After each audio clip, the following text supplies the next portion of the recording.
25 թվականին մենք ունեցել ենք քրեակատորական հիմնարկներում մահվան 24 դեպք, որը կրկնակի ավել է, քան 24 թվականին է, որից 8-ը եղել է ինքնասպանության դեպք։ Հատկանշական է, որ վերջին 15 տարիների ընթացքում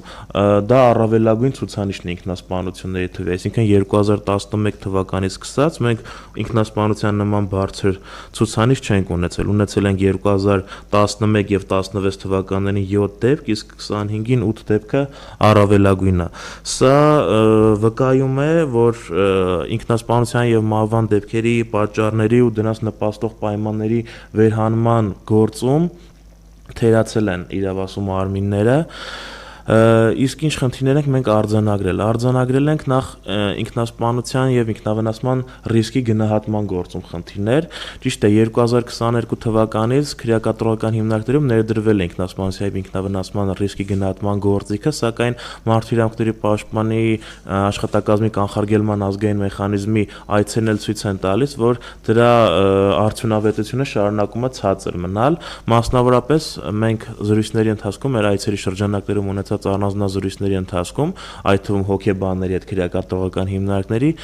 վեր ենք հանել խնդիրներ կապված դրա կիրառման հետ, մասնավորապես շատ հոգեբաններ նշում են, որ իրենք անձամբ արդյունավետ չեն համարում այդ գործիքի կիրառումը, բացի այդ նաև հոգեբանների քիչ քանակով պայմանավորված չեն կարողանում պատշաճ կիրառել գործիքը, նշում են, որ հիմնականում, այսպես ասած, թղթաբանությունն է շատացել, իրենք ավելի շատ կցանկանային, որպեսզի մասնագիտական զրույցների միջոցով փորձեն անձի մոտ ինքնասպանության կամ ինքնավնասման հակման մտադրությունը բացահայտել։ Այստեղ կուզեի նաև նշել, որ օրինակ ինչու՞մ է արտահայտվում թերացումները, օրինակ մենք այս ինքնասպանության դեպքերից առնվազն 2-ով դեպք ունենք, 2 դեպքով մի դեպքում անձը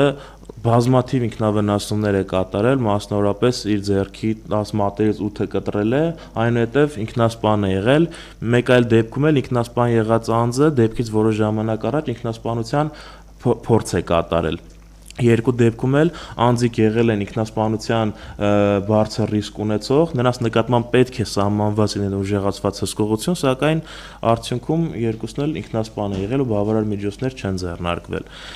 Ինչ վերաբերվում է քննությանը, նախ